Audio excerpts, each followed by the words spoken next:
Dans un communiqué récent, le gouvernement tchadien a annoncé la cessation des accords qui renforçaient la coopération en matière de sécurité avec la France. Selon ce communiqué, le Tchad estime qu'il est temps d'affirmer sa souveraineté pleine et entière et de redéfinir ses partenariats stratégiques en fonction de ses priorités nationales.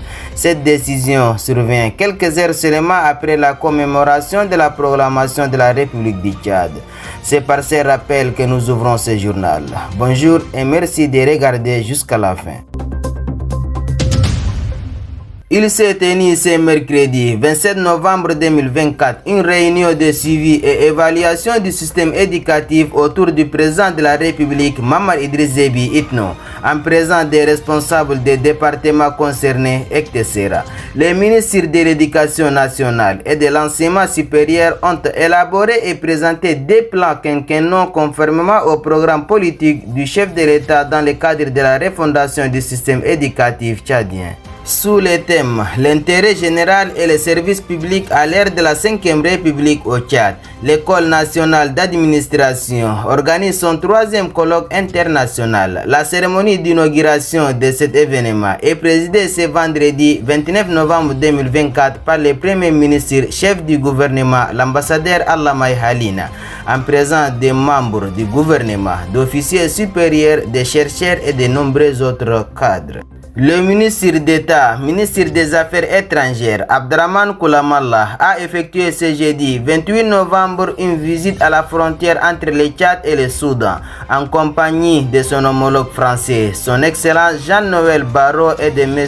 Tom Fletcher, secrétaire général adjoint aux affaires humanitaires des Nations Unies. Cette mission vise à évaluer la situation préoccupante liée à l'afflux massif des réfugiés et à examiner l'accès à l'aide humanitaire ainsi qu'à observer les conditions d'accueil réservées à ces réfugiés et aux Tchadiens de retour dans leur pays.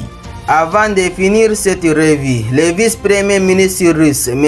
Alexandre Novak, est arrivé à Bamako ce jeudi 28 novembre 2024. Ils ont été accueillis à l'aéroport par le ministre malien des Affaires étrangères, Abdoulaye Diop. Cette visite a pour objectif de renforcer les liens de coopération entre la Russie et le Mali, notamment dans les domaines techniques, agricoles et économiques. La délégation comprend des représentants du gouvernement, du Parlement et du secteur privé russe. Des discussions sont également prévues avec le président et le chef du gouvernement malien. En outre, une délégation de Rosatom, dirigée par Belan Khamchiev, vice-président du comité du Conseil de la Fédération pour les politiques agricoles et environnementales, accompagnera Novak. À la fin de ce journal, la télévision An-Nujum porte à la connaissance de ses téléspectateurs que l'émission La Clef Cardinal sera suivie dans les semaines à venir avec ses divers thèmes basés sur les jars. L'émission La Clef Cardinal touche cette problématique de débattre avec des jeunes engagés et capables d'avancer. Chers téléspectateurs de la télévision An-Nujum, ainsi le journal a pris fin. Rendez-vous la semaine prochaine. À bientôt.